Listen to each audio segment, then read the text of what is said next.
My name's Angelo, and welcome to Picks Nation. I'm going to give you all of my bets for UFC 295, but before I do, let me give you $50. The only thing you need to do is go to WeWantPicks.com/bets, sign up with any one of our partners, make a deposit, and we send you $50 as a thank you. It's affiliate marketing. They're going to send me some money. I'm going to break off $50 of it, and I'm going to give it right back to you. WeWantPicks.com/bets, sign up, make a deposit, I send you $50 as a thank you. You can then use that $50 to become a premium member. If you don't know what premium membership is, it's $10 a month at WeWantPicks.com. You're going to unlock all of our bets, all of our picks, all of our round line leans. You're also going to get tools, data, and information to help you find additional bets that you may like. One of those tools is the line movement tracker. It's going to give you the opening odds, the current odds, the win probability, and the line movement for every single fight on every single card. This card specifically, UFC 295, we have had 2 fighters that opened as an underdog and will likely close as a favorite. We also have 8 fighters that have had 20% line movement or more, either collapsing on itself or becoming an even larger favorite. You're also going to get 38 columns of detailed data, metrics, and analytics. Where this is especially useful is on Fridays, when BetOnline and some of the other books drop their significant strike prop bets, their takedown prop bets, and you can work your way across to say, hey, how many takedowns does this person average per fight? What's his opponent's takedown defense? How many takedowns do they give up? How many significant strikes is this person landing per minute? All of that data right here works its way across, color-coded and everything. And if you're colorblind, it's okay. It still works. It's still data. WeWantPicks.com. Click Become a Member at the top. It's only $10 a month, not a week, not an event. $10 a month, every single event in that month period. And not only are you going to get everything for that specific event that week, we also have future bets for events ahead of time. WeWantPicks.com. Click Become a Member at the top. Let's go ahead. I'm going to give you all my bets. I'm going to give you Jacobs. We're going to do that whole thing. But before I do, let me talk about some of our more confident favorites and some solid underdogs. You see, I only have 3 super confident favorites. This is actually a tricky card. I would argue, or could argue, that every single underdog on this card can win. Every single one except Mateusz Rebecki's opponent. Everybody else could potentially win their fight. And that makes this a very tricky betting card. Right off the rip, though, I like John Castaneda, minus 140. I think he's just going to have too much pressure. He's going to be too aggressive. His wrestling's going to be too good. All of that. And Kung Ho Kang, yes, he's dangerous. He's got some power. But I think John Castaneda is going to push a pace, stay in his face, and get it done. The one red flag here, though, is this fight is now at a catch weight. And John Castaneda asked for the additional weight. So, obviously, he's a little heavy. He knew he was going to be heavy. Instead of, he either is going 2 routes. One, instead of killing himself on the scale, he's going to get ahead of it. Hey, can we do this at a catch weight? Yes, great, no problem.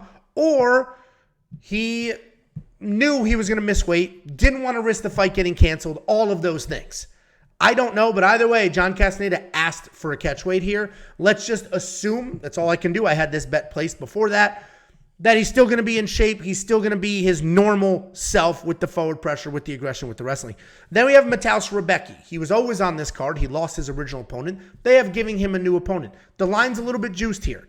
But I see Rebecki dominating this fight. His cardio is insane. His wrestling is insane. He's got incredible power in his hands.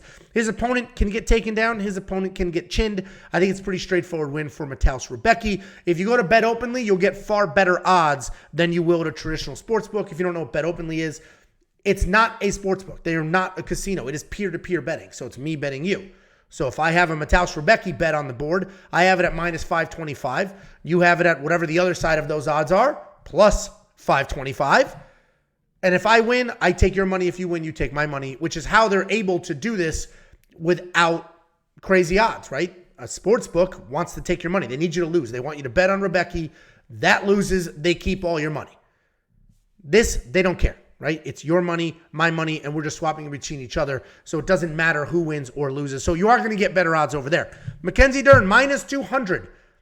I think she should be a bigger favorite than that. The reality is Mackenzie Dern is making improvements. Her striking continues to get better. Her takedowns still absolutely suck, but they don't need to be that good. Jessica Andrade has shown us her last couple of fights. She's not really defending takedowns that well. She's coming forward. She's throwing big bombs. Outside of that, her technique is just bully. Be strong and push people around. Mackenzie Dern is as tough as they come. She's absolutely in there for the whole fight. meaning you could beat on her. You could stuff every takedown and beat the crap out of her, and she's still going to come forward. She's still going to fight. And that tenacity, that toughness is going to get this done. I think she's going to get a takedown despite the lack of technique. And then once she gets it to the ground, again, Jessica Andrade has proven she can't defend submissions either. So I think Mackenzie Dern wins this fight. Minus 200. You'll see I do have a bet on her in a minute. And then underdogs. As I mentioned, first of all, take the underdogs in the main and the co-main. I mean, those are both 50-50 fights in my opinion. So you're going to get decent odds on one of them. But anyway, I don't have them on this list because this is solid underdogs. And I don't have 50-50 on there. These are people that I genuinely think can win their fights.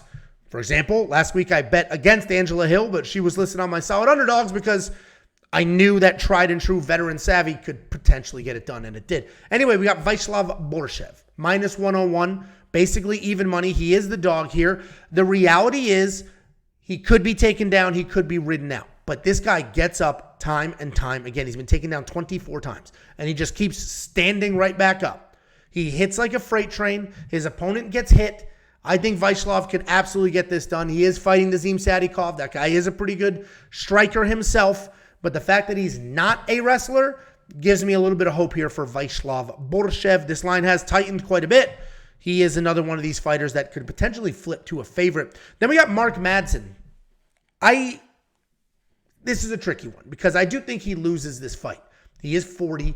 He does have some cardio concerns, but he is an Olympic wrestler. He is fighting Jared Gordon, who is going to want to wrestle.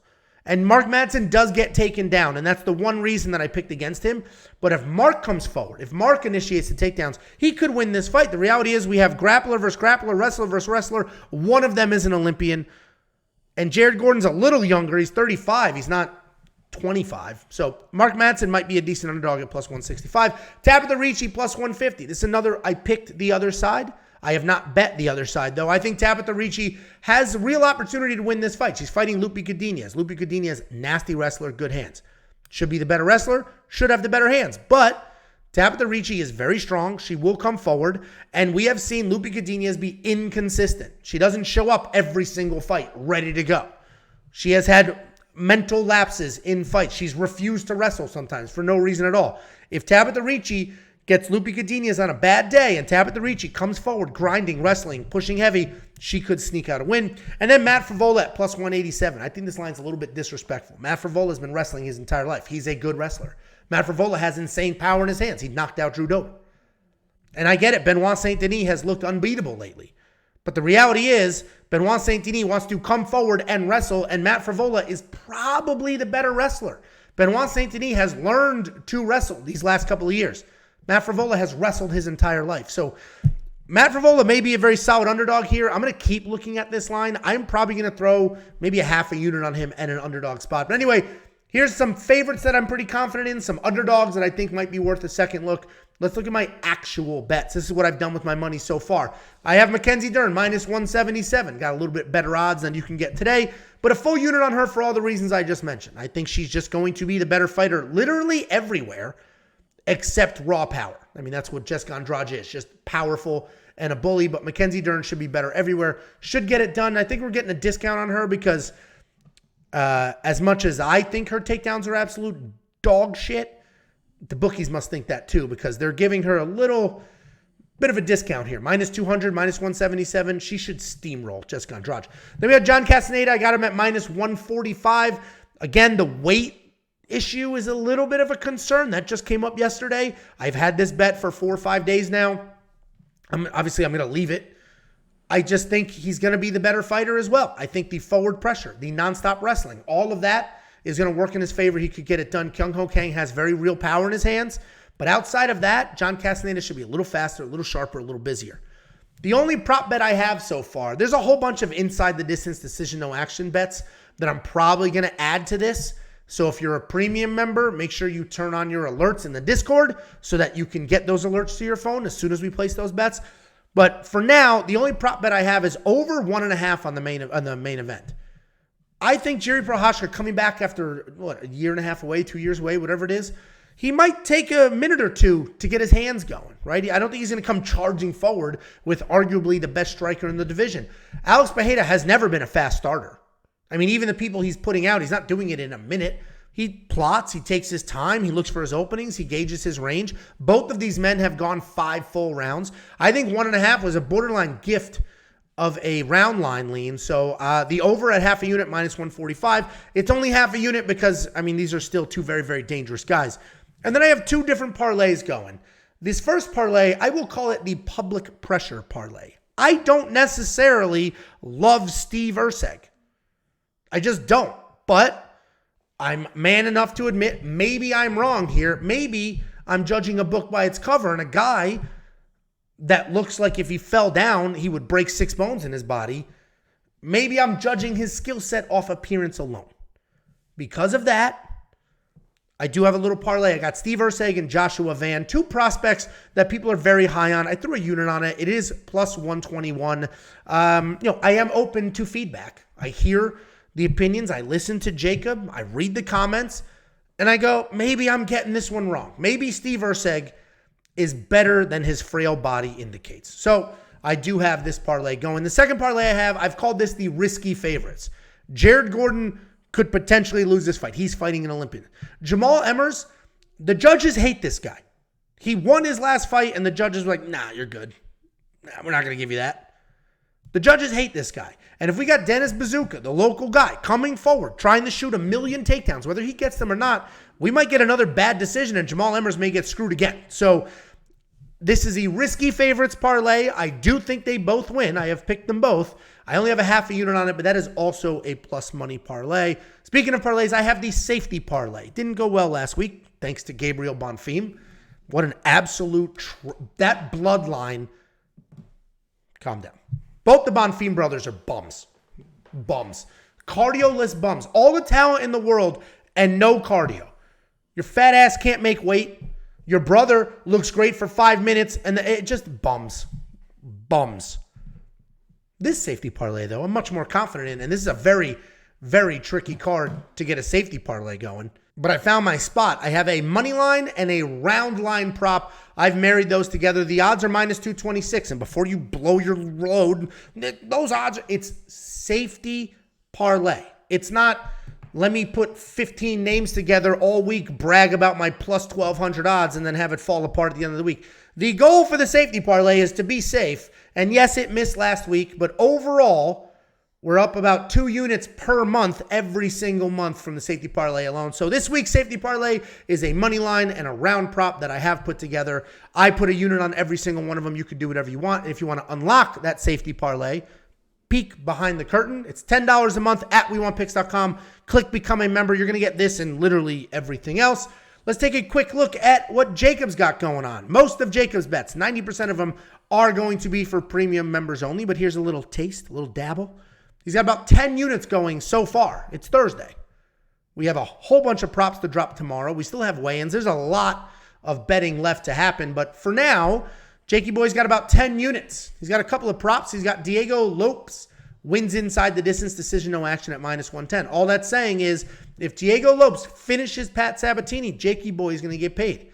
If Diego Lopes loses a decision, he gets taken down, and Pat Sabatini does what he does, rides out a decision win, well, you get a full refund. No risk, all your money back, full refund. He's also got Steve Erceg by KO TKO. That is a plus 600 bet. He's only got 20 units on that. And then Lupe Cadinez at minus 150. He is going against, he's not letting little Jacob, he's not letting little Jacob make the picks here. He picked against the blood flow in the nether regions, and he went with Lupe Cadinez here. We have a couple of Bet Openly bets as well. I mentioned earlier, Bet Openly is not a sports book. It is peer-to-peer, person-to-person. If you want to take Jacob's money right out of his pocket, go spend it on something and rub it in his face. He has the Lock of the Week bet up, which means you would bet the other side, means you're betting Pat Sabatini. You can get that in the Discord. I also have the safety parlay up. If anybody loses, you win. When you bet against the parlay, you're just betting for it to break.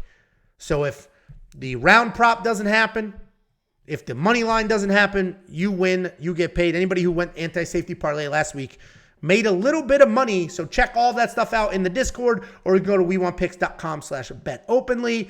And don't forget, I will send you $50, $50, actual real money.